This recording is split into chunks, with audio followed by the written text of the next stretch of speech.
from Being Mommy with Style, and we are back from our most recent Disney vacation. And today I thought I would share a review of what our family thought of Disney's Beach Club Resort. So spoiler alert, we had a great time and really loved this resort. So I'm going to talk a little bit more about what we loved about the resort and whether we would go back or not. But I thought I would also kind of do the videos out of order from how I normally do things, and I'm actually airing this video before I air the daily Disney vlogs. And if you've been around for a while and you're used to our Disney series, and then you probably know that I normally do our packing and planning videos, and then I have a series of Disney vlogs for each of the days or each of the experiences that we do while we're at Disney, dining reviews and that sort of thing. And then at the end, I typically do all of our recap videos, all of our room tours and all of that. So that'll be coming up at the end, and we did do room tours. But there was a couple of things that I thought would make more sense if I explained them before you watched all the Disney vlogs, or if you were just curious about Disney's Beach Club Resort, you could check this video out. So if you're watching this before the Disney videos have aired, be sure to tune in to those. And if you're watching this from the Disney Beach Club Resort playlist, or if you are finding my channel for the first time from this video, welcome. And we share all of our Disney adventures in vlogs in a day-by-day manner, so you can definitely check out the rest of our vacation, which I will link throughout this video. But today, I wanted to just kind of give you an overview of what our family thought of Disney's Beach Club Resort. I've really been looking forward to staying here, and I think I've alluded to it a number of times. I stayed at Disney's Yacht Club a number of years ago on my own for a conference, and so ever since that stay, I'd always kind of had in the back of my mind, the minute that the girls were old enough to really get the most out of the Stormalong Bay pool area, I was really wanting to stay there and have the girls experience that and come back with the whole family. So that is what we did most recently in June of 2021.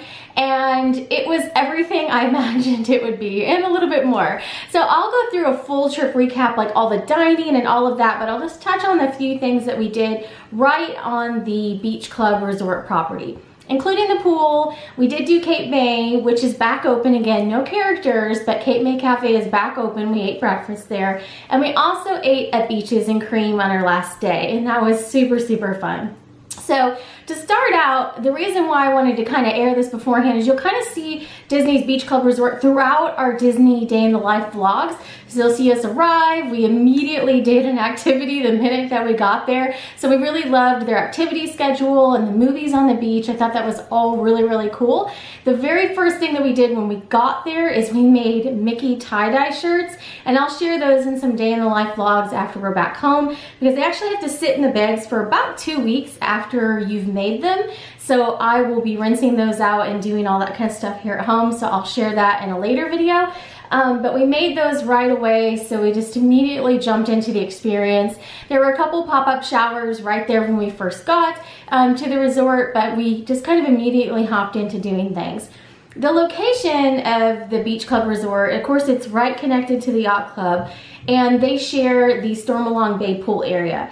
This pool is pretty much known as one of the probably best pools on property. There are a number of really awesome pools. In fact, a number of resorts that we're looking at staying in the future because of their pools and other amenities that they have. But this pool was especially one that I wanted the kids to be old enough, because you can't see the whole pool from one area. So that was the first thing. They do have a ton of lifeguards, which was great, and we relied on them while we were there. I'll get into that in a little bit. But tons of lifeguards. They were awesome. Did have to jump in after one of my kids. So it just really kind of reinforced the fact that we waited a little bit longer to do this really large pool. They did have like a little sandy area that the kids love. They called it Sandyland. And it was like a little sandbar area where the kids could like build up the sand and then knock it down. They spent a large majority of their time in that area.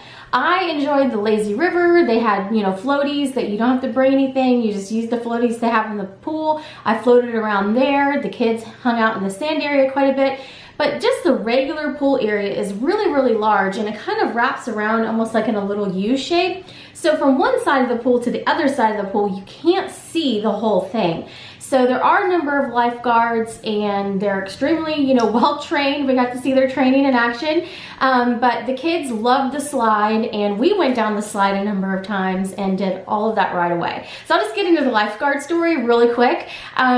So we went down the slide the first night. The kids loved it. We were there like really late. It was like the pool closed at 11, and we were all getting really tired, and we should have already called it a night, but told the kids go down one more time.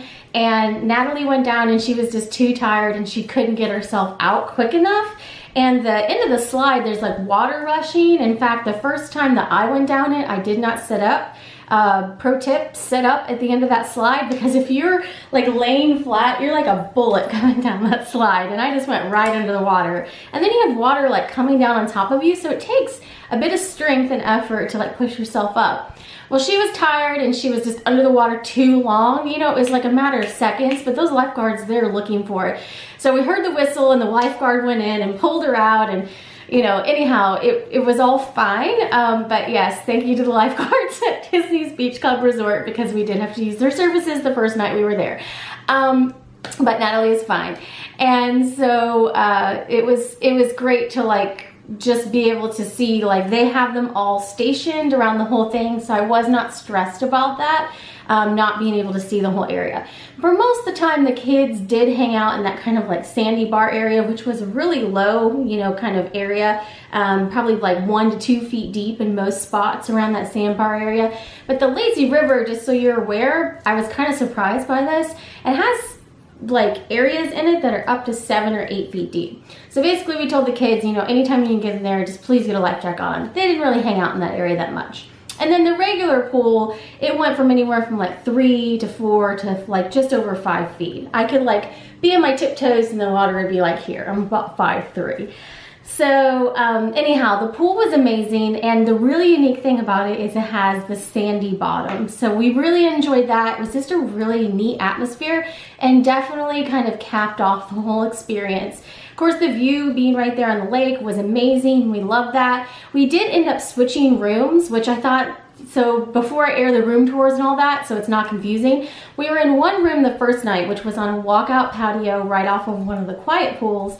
And then on the second night, we actually moved up to the 4th floor, kind of more directly facing the lake. And it had a walkout balcony, and we absolutely loved that. So the first night that we were there, they didn't have anything higher available, and that was really the only room that they had available. We had a water view room for all the nights, but that's all they had right around the quiet pool. But they were able to, the second night, move us up to where we had that kind of forward facing over the lake, and that room worked out really, really well. The rooms are really similar. The only difference was the first room had one of those kind of pull down couches as an extra sleeping area, so you could easily sleep 5 in that room. And then the second room we were in, as you guys will see in the vlogs, it just had the 2 queen beds and no additional sleeping areas. For us, there's 4 of us, so that works out fine. But the rooms are really comfortable. I thought the beds are super comfortable. The pillows are always super comfortable. And the amount of space in these rooms is probably what I would consider most optimal. For our family, the moderate size, or this like just regular deluxe size rooms, are really like the most optimal size for us.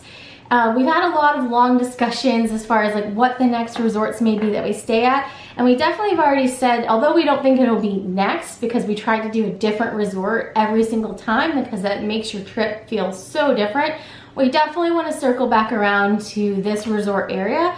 And in fact, we may even want to stay at the yacht club side just to be able to compare and contrast and have our whole family stay over there and be able to use the same Stormalong Bay pool area. So super, super fun. The kids love the slide. The adults love the main pool area. We were in there a ton. And then the sandy area was a huge hit with my kids, and they're 9 and 11. So really great area. If my kids were younger, you know, I'd want to have like eyeballs on them at all times. My kids move really, really fast now. And it was really difficult unless you do have 2 adults to be able to walk one of the kids to the slides, because it's in a different area than the pool area. You have to kind of like walk across a walkway, and it's in like a separate pool area, and then they have to walk up the stairs, and then they slide down into like a different pool. There's actually 2 separate. The one on the slide like stairs area is small. It's got a tiny little slide over there, but it's got lifeguards and all that over there as well. So amazing pool area, but kind of the end of the story is I'm glad we waited to the ages that they were, because I felt very comfortable with allowing them to go run over, to go up the slide, you know, climb the stairs and get in line, and then we could be down on the side where they're coming down into the pool water area. So it worked out really, really well. The rooms were comfortable. I thought the room sizes were really good. We'll do like a full resort kind of recap review at the end.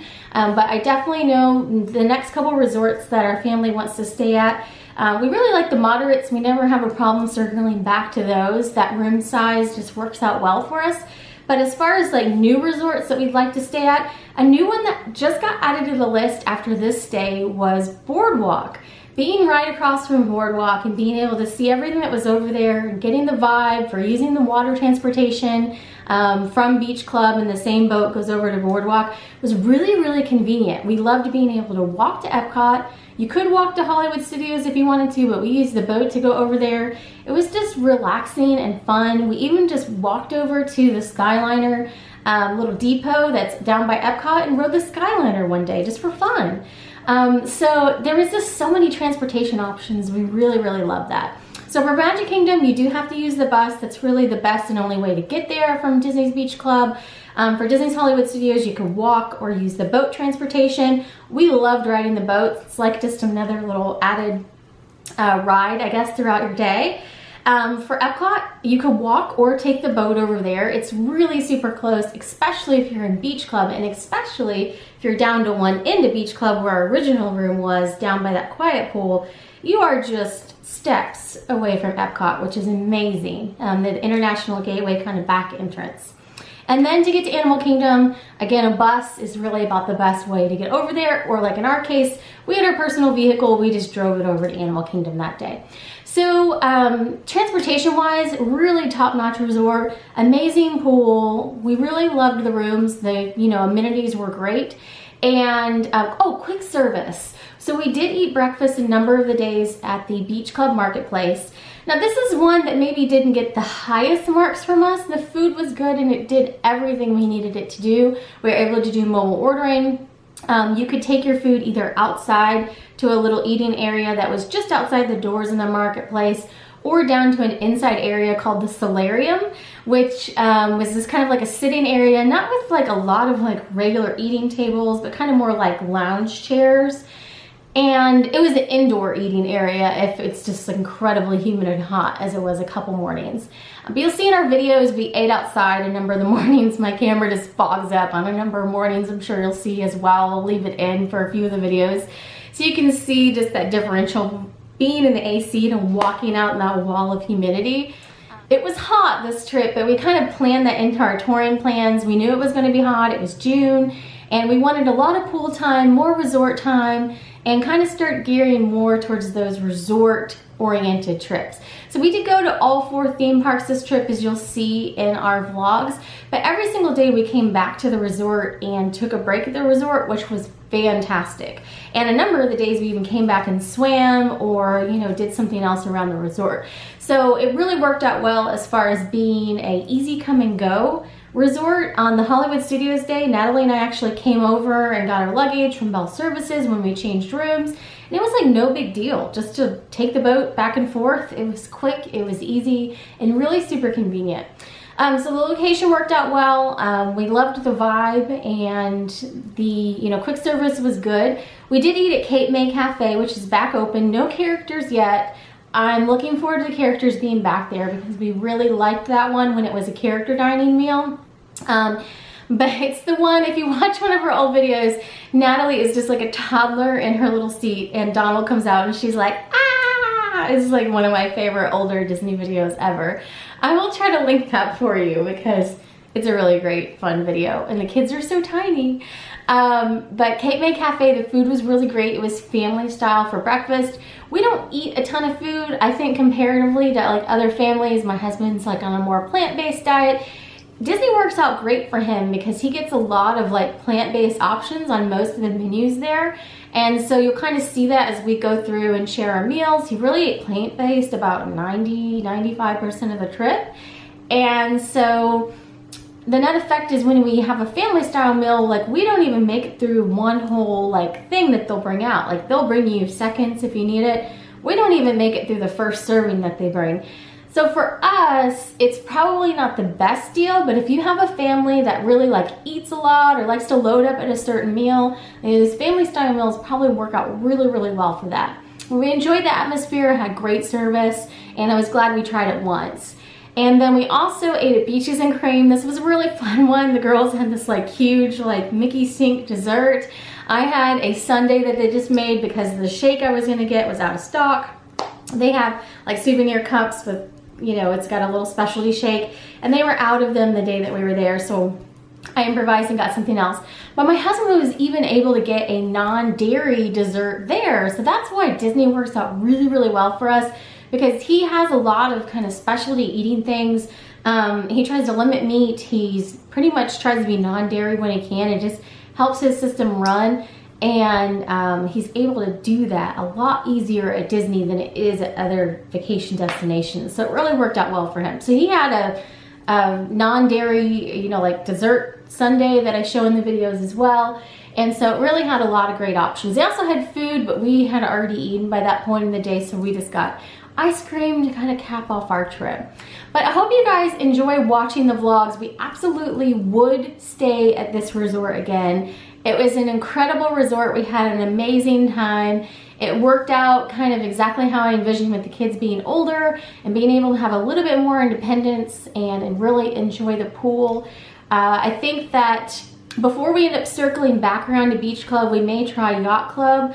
I don't know that's what we'll do next. I think that we'll probably try something a little bit different, or, you know, in a more, you know, different space. But I think Boardwalk may have just jumped up the list after staying in this area, trying Boardwalk and being close to that walking area. And having the transportation options was super convenient. And we've also talked Wilderness Lodge at some point. My husband wants to stay there. And the Polynesian is rapidly jumped high up my list when it's back open because of the Moana rooms. I love Moana, so I really want to stay in those rooms at some point. But we will definitely be back. It was a fantastic time. We had great service and a lot of fun. I hope you all enjoy the videos. When we were there, the arcades were back opening up. The mask mandate that got announced, that we didn't have to wear masks outside when we were there. You just had to wear them inside, so you'll kind of see our mask on and off throughout all the videos. But as of June 15th, which by the time you're watching these videos, it'll be after then, they actually, for vaccinated people, said that you don't have to wear a mask at all, indoors or outdoors. So things are changing so rapidly right now. Like, we literally got back yesterday, and by the time you see our vlogs, things are just changing rapidly. So I hope you all enjoy seeing the videos. Let me know if you have any questions down below. I'll air all of our Disney vlog and experience vlogs all throughout the next few weeks. And then once those are done, we'll just do our usual series of Disney videos. If you've not been around for one of these, we do packing planning while we're basically there. I do our Disney Day in the Lives while we're, you know, back. And then I'll have some recap hauls and all those sorts of things after those videos have all run. So let me know if you have any questions down below. Thanks so much for watching, and enjoy watching our Disney Beach Club experience for our most recent Disney vacation. Thanks for watching, and have a great day.